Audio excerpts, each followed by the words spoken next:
असम सरकार ने बड़ा फैसला लिया है। राज्य की हिमंता बिस्वा शर्मा सरकार ने गोमांस पर बैन लगा दिया है। अब असम के होटल, रेस्टोरेंट और साथ ही सार्वजनिक जगहों पर गोमांस नहीं परोसा जा सकेगा। असम में गोमांस कोई भी रेस्टोरेंट और होटल में सर्व नहीं होगा। असम सरकार का कड़ा फैसला। असम में अब नहीं बिकेगा बीफ। असम में नहीं परोसा जा सकेगा गोमांस। फैसले का एक्सटेंशन, असम में टेंशन।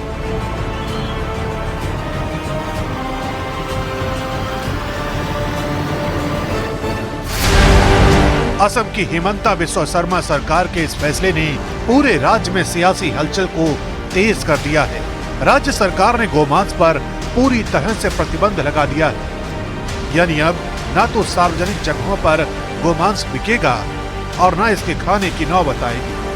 असम सरकार के इस फैसले के मुताबिक असम के बाजारों, असम के होटल, रेस्टोरेंट, सार्वजनिक समारोह में कहीं भी बीफ बेचने पर पाबंदी लगाई गई है और ये फैसला पूरे असम में लागू कर दिया गया है। असम में गोमांस कोई भी रेस्टोरेंट और होटल में सर्व नहीं होगा और साथ में कोई पब्लिक फंक्शन में भी या पब्लिक प्लेस में भी ये सर्व नहीं किया जाएगा। सो ये हमने कंप्लीटली होटल, रेस्टोरेंट और पब्लिक प्लेस में बीफ को हमें कंजम्पशन ऑफ बीफ, मांस को खाना हमने आज से बंद करने का निर्णय लिया। पहले हमारा ये निर्णय था कि मंदिर का 5 किलोमीटर तक, लेकिन ये अभी हम पूरा स्टेट में एक्सपांड कर दिया हूं कि कोई भी कम्युनिटी प्लेस में, पब्लिक प्लेस में, होटल में, रेस्टोरेंट में आप इसको खा नहीं पाएगा। असम कैबिनेट के इस फैसले के बाद सोशल मीडिया पर संग्राम छिड़ गया। असम के जल संसाधन मंत्री पीयूष हजारिका ने कहा, कांग्रेस इस फैसले का स्वागत करे या पाकिस्तान जाए। चूंकि सीधे सीधे कांग्रेस को टारगेट किया गया था, इसलिए पूर्व सीएम तरुण गोगोई के बेटे गौरव गोगोई ने मोर्चा संभाला और असम के सीएम पर सरकार की नाकामियां छिपाने का आरोप लगा दिया। असम के मुख्यमंत्री अपनी विफलता को छिपाने की कोशिश कर रहे हैं। दरअसल राज्य सरकार ने 2021 में असम मवेशी संरक्षण अधिनियम पास किया था। इसके तहत किसी मंदिर के 5 किलोमीटर के दायरे में गोमांस खाना और बेचना प्रतिबंधित किया गया था। लेकिन अब इस फैसले का एक्सटेंशन कर दिया गया है, यानी फैसले को विस्तार दे दिया गया है और पूरे असम में गोमांस पर पाबंदी लगाई गई है। यही वजह है कि सियासी बयानबाजी सोशल मीडिया से लेकर प्रत्यक्ष तौर पर शुरू हो चुकी है। बीजेपी इसे ऐतिहासिक फैसला करार दे रही है, जबकि विपक्ष इसे सरकार का तुगलकी फरमान बता रहा है। असम कैबिनेट का जो फैसला है, बीफ को पब्लिक प्लेसेस में बैन करना, मैं समझता हूँ ये बहुत एक हिस्टोरिक, ऐतिहासिक एक निर्णय है। मैं इस निर्णय को, इस सिद्धांत को समर्थन करता हूं। बंद नहीं कर सकते। वहां बीजेपी गोवा में बीफ बंद करेंगे तो एक दिन में गिर जाएगी उनकी सरकार। नॉर्थ ईस्ट में हर स्टेट में बीजेपी की सरकार है या मिलीजुली उनकी सहयोगी पार्टी की सरकार है। अरुणाचल बोलिए, मिजोरम बोलिए, नागालैंड बोलिए, मणिपुर है, मेघालय है, हर स्टेट में बीफ वहां के लोग खाते हैं, खिलाते हैं और वहां कोई पाबंदी नहीं, कुछ नहीं है, सब बीजेपी की सरकार है, वहां नहीं कर सकते। इतना ही नहीं, सरकार पर असल मुद्दों से ध्यान भटकाने का भी आरोप लगाया जा रहा है। हाँ, सरकार की जिस पर अनुकंपा और दया है, वो स्लॉटर हाउसेस बड़े बड़े जो हैं दक्षिण भारत में, उत्तर भारत में, वो गोवंश का वध भी करते हैं, निर्यात करते हैं। उनसे इस समय की सरकार चुनावी चंदा भी बड़े पैमाने पर लेती है। ये सब पूरे देश को मालूम है। मगर मुख्यमंत्री आसाम के मुस्लिम दुश्मनी पर उतरे हुए हैं और अब जो उनके मंत्री का बयान है कि कांग्रेस स्वागत करे नहीं तो पाकिस्तान चले जाए, ये सरासर गैर संवैधानिक बातें कर रहे हैं, इसका कोई वजूद और कोई मतलब नहीं होता है। इन लोगों का सिर्फ मकसद है फिरका परस्ती को बढ़ावा देना, हिंदू मुस्लिम तनाव को बढ़ावा देना और माहौल को खराब करना। अब ये भी समझते हैं कि आखिर ये मुद्दा चर्चा में क्यों आया। असल में असम की सामगुरी विधानसभा पर 13 नवंबर को उपचुनाव था। 23 नवंबर को नतीजा आया।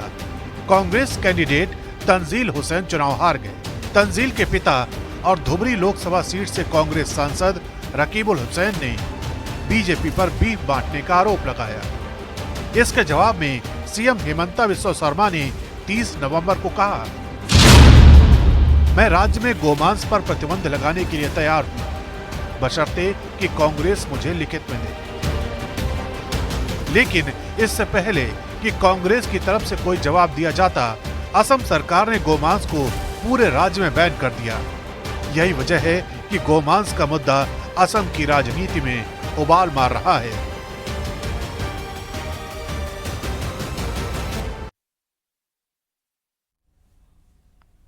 इसरो ने यूरोपियन स्पेस एजेंसी के प्रोबा 3 मिशन को सफलतापूर्वक लॉन्च कर दिया। यह मिशन सूरज के कोरोना और साथ ही उसकी वजह से बदलने वाले अंतरिक्ष के मौसम की स्टडी करेगा। रिपोर्ट आपको दिखाते हैं।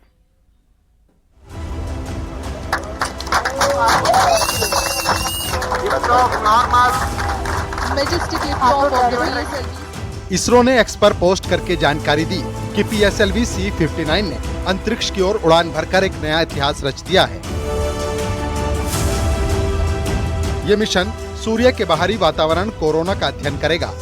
इस मिशन में 2 उपग्रहों को एक साथ जोड़ा गया है। ये प्रक्षेपण इसरो के PSLV C-59 रॉकेट से किया गया। ये इसरो का 61वां PSLV मिशन है। प्रोबा 3 मिशन में कोरोना ग्राफ और ऑकुल्टर नामक 2 सैटेलाइट्स शामिल हैं। इनमें से एक सैटेलाइट सूर्य के कोरोना की स्टडी करेगा, जबकि दूसरा सैटेलाइट कोरोना ग्राफ की सहायता से सूर्य के बाहरी वातावरण का अध्ययन करने में मदद करेगा। इन दोनों सैटेलाइट्स के बीच केवल 150 मीटर की दूरी होगी, जो इस मिशन की विशेषता है। इस सटीक उड़ान से इसरो ने एक बार फिर अंतरिक्ष में भारत का दमखम दिखा दिया है। ऑकुल्टर उपग्रह सूर्य की डिस्क को ढक लेगा, जिससे कोरोना ग्राफ उपग्रह सूर्य के कोरोना का स्पष्ट रूप से अवलोकन कर पाएगा। ये तकनीक सूर्य के कोरोना के बारे में अध्ययन करने में मदद करेगी। मिशन का एक मुख्य उद्देश्य सटीक फॉर्मेशन फ्लाइंग का प्रदर्शन करना भी है। दोनों उपग्रहों को एक साथ एक के ऊपर एक निर्धारित कक्षा में स्थापित किया गया है। इस तकनीक का सफलतापूर्वक प्रदर्शन भविष्य के अंतरिक्ष मिशनों के लिए नए रास्ते खोलेगा। इस मिशन के लिए PSLV C-59 रॉकेट का इस्तेमाल किया गया, जो 44.5 मीटर ऊंचा है और ये PSLV रॉकेट की 61वीं उड़ान थी। शाम 4:04 पर लॉन्च होने के बाद कोरोना ग्राफ और ऑकुल्टर उपग्रह 18 मिनट की यात्रा के बाद अपनी निर्धारित कक्षा में पहुंच गए। इस सफल लॉन्चिंग को भारत की बड़ी सफलता के रूप में देखा जा रहा है। Bureau report, news 18।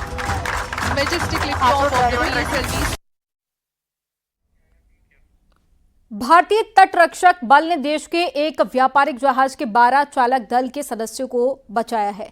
ये जहाज गुजरात के पोरबंदर से ईरान के बंदर अब्बास बंदरगाह तक की यात्रा के दौरान उत्तरी अरब सागर में डूब गया था।